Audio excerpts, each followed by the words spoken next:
हाँ तो प्यारे दोस्तों, कैसे हैं आप सभी लोग। उम्मीद करता हूं दोस्तों बहुत ही बढ़िया होंगे और अच्छी तरह से आप अपने बोर्ड की तैयारी में लगे होंगे। तो प्यारे दोस्तों, जितने बच्चे राजस्थान बोर्ड के क्लास 10वीं के 17 मार्च को सोशल साइंस यानी कि सामाजिक विज्ञान के पेपर देने जा रहे हैं, तो बच्चों एक बार यह वीडियो शुरू से लेकर के अंत तक जरूर देख के जाए। उम्मीद करता हूँ आपको इससे लगभग 101% आपके एग्जाम में प्रश्न पूछे जाएंगे, क्योंकि जो प्रश्न पत्र है वो आपका वायरल हो चुका है। जिससे कि मेरे पास जैसे कि यहाँ पे ओरिजिनल प्रश्न पत्र है, जिसमें कि आपको एक पहचान कर सकते हैं कि आपको राइट साइड में आपको क्वेश्चन बुकलेट नंबर और उसके बाद लेफ्ट साइड में, जैसे हालांकि पिछले वाले एग्जाम में जैसे हिंदी और संस्कृत वाले एग्जाम में लेफ्ट साइड में क्यूआर कोड रहता है। उसके बाद बीच में आपको रोल नंबर, उसके बाद आपका जो विषय का कोड रहता है S08 वो आपको कोड दिया जाएगा। और माध्यमिक एग्जाम यानी माध्यमिक परीक्षा 2025, सेकेंडरी एग्जामिनेशन 2025, उसके बाद जो सब्जेक्ट आपका होने वाला है सामाजिक विज्ञान का होने वाला है। समय दिए जाएंगे आपको 3 घंटे 15 मिनट दिया जाएंगे, जिसमें कि पूर्णांक कितने रहेंगे, 80 मार्क्स रहेंगे। अगर आप ये वीडियो शुरू से लेकर के अंत तक देख लेते हैं तो बच्चों आपका 80 में से 80 मार्क्स आपका कोई भी नहीं रोक सकता है। वीडियो आपको पसंद आती है तो एक बार वीडियो को लाइक कर दीजिए, दोस्तों के साथ शेयर कर दीजिए, क्योंकि बच्चों वीडियो कभी भी डिलीट हो सकती है। जितने भी प्रश्न बताए जाएंगे सभी के सब प्रश्न आपके एग्जाम के पॉइंट ऑफ व्यू से इंपॉर्टेंट है और आने वाले हैं। तो जानते हैं कि सबसे पहले यहाँ पे दिए जाएंगे कुछ परीक्षार्थियों के लिए कुछ instruction, general instruction for the all examines. पहला है कि परीक्षार्थी सर्वप्रथम अपने प्रश्न पत्र पर नामांक अनिवार्यत लिखे, यानी कि जिसमें कि आपको यहाँ पे रोल नंबर लिखना अनिवार्य है। दूसरा फिर दिया गया है कि सभी प्रश्न करने अनिवार्य हैं, यानी कि जितने भी प्रश्न आपको बताए जाएंगे दिए जाएंगे एग्जाम में सभी प्रश्नों के उत्तर क्या करने आपको देने हैं। उसके बाद प्रत्येक प्रश्न का उत्तर दी गई उत्तर पुस्तिका में ही लिखना है, यानी कि जितने भी प्रश्न दिए जाएंगे उसका आंसर आपको जो कॉपी मिलेगा उसमें ही आपको लिखना है। अब आ जाते हैं फिर अगले पेज में। अगला पेज आपका किस तरह से रहेगा, अगला पेज में भी कुछ इंस्ट्रक्शन दिए जाएंगे कि जिन प्रश्नों में आंतरिक खंड है उन सभी के उत्तर एक साथ लिखना है। उसके बाद प्रश्न पत्र के हिंदी व अंग्रेजी रूपांतर में किसी प्रकार की त्रुटि, अंतर, विरोधाभास होने पर हिंदी भाषा प्रश्न को ही सही माने, यानी कि जितने भी इंग्लिश वाले वर्ड रहेंगे आपको अगर हिंदी समझ में आती है तो हिंदी ही आपको सही माना जाएगा। उसके बाद प्रश्न का उत्तर लिखने से पूर्व प्रश्न का क्रमांक लिखना बहुत आवश्यक है। प्रश्न संख्या 22 मानचित्र कार्य से संबंधित है और जिसमें कि 4 अंक का है। प्रश्न 16 से लेकर के 22 तक आंतरिक विकल्प है, यानी कि सेक्शन ए से लेकर के सेक्शन डी तक। ठीक है, अब जानते हैं कि प्रश्न आपके किस प्रकार से रहेंगे और प्रश्न आपके कौन कौन से एग्जाम में पूछे जाएंगे। तो सबसे पहले देखना है कि मारी आन किस राष्ट्र का रूपक बनी थी। तो मारी आन किस राष्ट्र का रूपक बनी थी, तो फ्रांस का बनी थी। राइट आंसर आपका ए नंबर ऑप्शन यहाँ पे सही उत्तर हो जाएगी। और जिन्हें बच्चों को इसका पीडीएफ चाहिए, वायरल क्वेश्चन का पीडीएफ चाहिए, तो बच्चों ये हमारा व्हाट्सअप नंबर है, इस पर आप कॉन्टैक्ट करके आप अपना पीडीएफ भी ले सकते हो, 7549213145। उसके बाद चलते हैं दूसरा प्रश्न क्या है, अफ्रीका में 1890 के दशक में कौन सी बीमारी तेजी से फैली थी। तो अफ्रीका में यानी दक्षिण अफ्रीका में 1890 के दशक में रिंडर पेस्ट नामक बीमारी फैली थी। राइट आंसर आपका 2 का बी नंबर ऑप्शन यहाँ पे सही उत्तर हो जाएंगे। उसका तीसरा प्रश्न देखते हैं, स्पेनिंग जेनिन मशीन किस वर्ष बनाई गई थी। तो 1764-65 में बनाई गई थी, 1764-65 में बनाई गई थी। राइट आंसर आपका बी नंबर ऑप्शन यहाँ पे सही उत्तर हो जाएगा। चलिए चौथा प्रश्न को देखते हैं, राजा रवि वर्मा ने किस क्षेत्र में ख्याति अर्जित की थी। तो राजा रवि वर्मा ने पेंटिंग यानी कि चित्रकला में सबसे ज्यादा ख्याति, विश्व भर में सबसे ज्यादा ख्याति प्राप्त की थी। राइट आंसर आपका 4 का ए नंबर ऑप्शन यहाँ पे सही उत्तर हो जाएगा। चलिए अब बढ़ते हैं अगले प्रश्न की तरफ। 5वां नंबर प्रश्न क्या है कि निम्नलिखित में से कौन सा गैर पुनर्चक्रण योग्य संसाधन है। तो गैर पुनर्चक्रण योग्य संसाधन मतलब कि नॉन रिसाइकेबल। तो जीवाश्म ईंधन क्या होता है, धीरे धीरे खत्म हो रहा है, कोयला, पेट्रोलियम, गैस वगैरह जितने भी हैं वो क्या होंगे, आपके पुनर्चक्रण योग्य संसाधन हो जाएंगे। राइट आंसर आपका यहाँ पे बी नंबर ऑप्शन सही उत्तर हो जाएगा। पांचवा के बाद छठा नंबर प्रश्न देखते हैं, मानस बाग रिजर्व असम में स्थित है। राइट आंसर आपका 6 का ए नंबर ऑप्शन यहाँ पे सही उत्तर हो जाएगा। 7वां नंबर प्रश्न को देखते हैं, लोहा इस्पात उद्योग के लिए लौह अयस्क और कोकिंग कोल और चूना पत्थर का अनुपात होता है 4:2:1 होता है। देखना है सी नंबर ऑप्शन यहाँ पर आपका सही उत्तर हो जाएगा। 8वां नंबर प्रश्न को देखते हैं, भारतीय समुद्र तट की लंबाई 7516.6 किलोमीटर बच्चों आपको याद करके रहना है। राइट आंसर आपका यहाँ पे डी नंबर ऑप्शन यहाँ पे सही उत्तर हो जाएगा। अगला प्रश्न को मिला यहाँ पे देख लेना है, 9 नंबर श्रीलंका स्वतंत्र कब बना था। तो 4 फरवरी 1948 को बना था। राइट आंसर आपका यहाँ पे ए नंबर ऑप्शन यहाँ पे आपका सही उत्तर हो जाएगा। 10 नंबर प्रश्न को देखते हैं, भारतीय संविधान में समवर्ती सूची का विषय क्या है? तो समवर्ती सूची का विषय हो जाता है आपका मैरिज, यानी कि विवाह हो जाता है। समवर्ती सूची का एक विषय हो जाता है आपका शादी विवाह। राइट आंसर आपका 10 का सी नंबर ऑप्शन यहाँ पे सही उत्तर हो जाएगा। चलिए अगला प्रश्न को देखते हैं। अगला प्रश्न क्या रहेंगे आपके एग्जाम में? 11 नंबर, धर्म को समुदाय का मुख्य आधार मानने वाले व्यक्ति क्या कहलाता है? तो सांप्रदायिक कहलाता है, जिसको कम्युनलिस्ट कहते हैं। राइट आंसर आपका यहाँ पे बी नंबर ऑप्शन यहाँ पे आपका सही उत्तर हो जाएगा। चलिए अगला प्रश्न को देखते हैं। 12 नंबर प्रश्न, लोकतंत्र में निम्न में से एक विशेषता पाई जाती है। कौन सी विशेषता पाई जाती है? और समानता और गरीबी विशेषता पाई जाती है। राइट आंसर आपका 12 का ए नंबर ऑप्शन यहाँ पे आपका सही उत्तर हो जाएगा। चलिए अगला प्रश्न को देखते हैं। 13 नंबर, महात्मा गांधी राष्ट्रीय रोजगार गारंटी अधिनियम कब लागू हुआ था? 2005 ईस्वी में लागू किया गया था। राइट आंसर आपका यहाँ पे बी नंबर ऑप्शन सही उत्तर हो जाएगा। 14 नंबर प्रश्न को देखते हैं। चेक के रूप में कौन सी पूर्ति भुगतानकर्ता द्वारा की जाती है?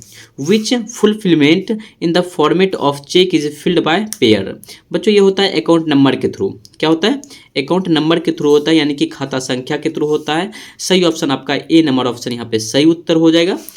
15 नंबर प्रश्न को देखते हैं। दूरसंचार सुविधाओं को सुगम बनाने का प्रमुख योगदान क्या रहा है? तो दूरसंचार यानी कि the major contribution of making telecommunication facilities accessible is, तो हो जाएगा आपका सैटेलाइट बनाया गया था, जिससे कि हम लोग एक जगह से दूसरी जगह बात कर सकते हैं आराम से टेलीफोन के थ्रू। अब चलते हैं रिक्त स्थानों की पूर्ति करें, जिसमें कि आपको दिए जाएंगे 3 क्वेश्चन, लगभग आपके 7 क्वेश्चन के आसपास दिए जाएंगे।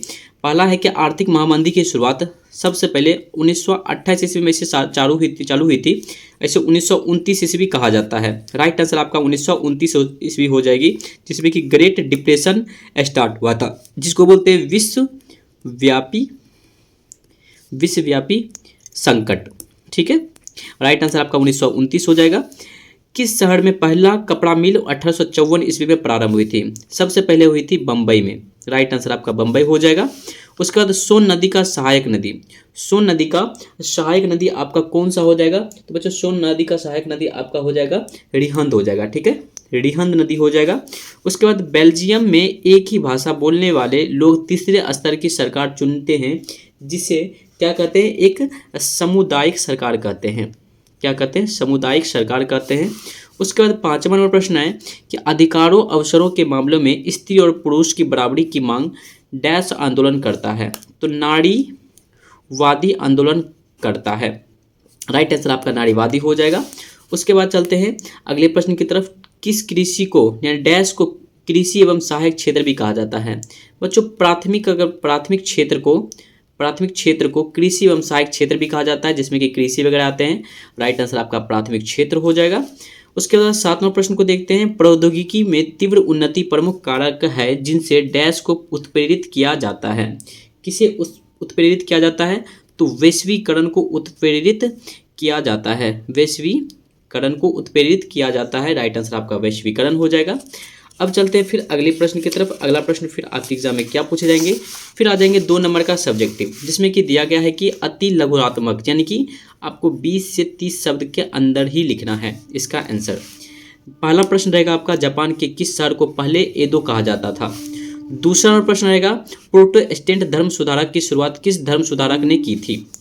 तीसरा नंबर प्रश्न रहेगा, भारत में सर्वप्रथम प्रिंटिंग प्रेस कौन सी सदी में आई थी? उसके बाद चौथा नंबर प्रश्न रहेगा, आरक्षित वनों की एक विशेषता को बताएं। Write 1 characteristics of reserve forest. 5वां नंबर प्रश्न रहेगा, which country is largest producer of jute goods, यानी जूट के उत्पादन में सबसे बड़ा देश कौन सा है? यहाँ पर आपका हो जाएगा भारत। ठीक है। उसके बाद बेल्जियम की राजधानी ब्रुसेल्स में किस भाषा को बोलने वालों को बहुमत है? तो बच्चों राइट आंसर आपका यहाँ फ्रेंच ऐसे हो जाएगा। उसके बाद 7वां प्रश्न है, श्रीलंका में तमिल मुख्यतः किस क्षेत्र में रहते हैं?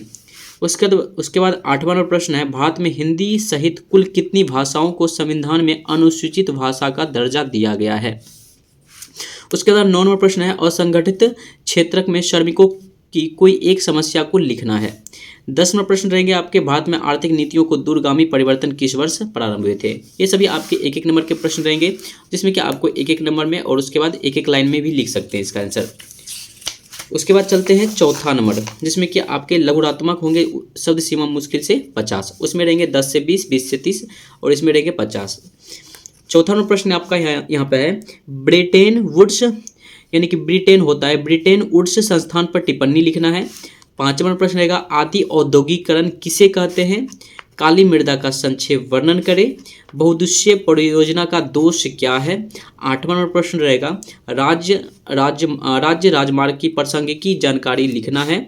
सत्ता की विकेंद्रीकरण लोकतंत्र के लिए क्या आवश्यक है? और इसके कथन पक्ष में 2 तर्क आपको देने हैं, यानी कि आपको इसमें 2 बातें बोलना है। उसके बाद 10 नंबर प्रश्न है, भारत में जाति भी राजनीतिग्रस्त हो जाती है, इसके 2 रूप को स्पष्ट कीजिए।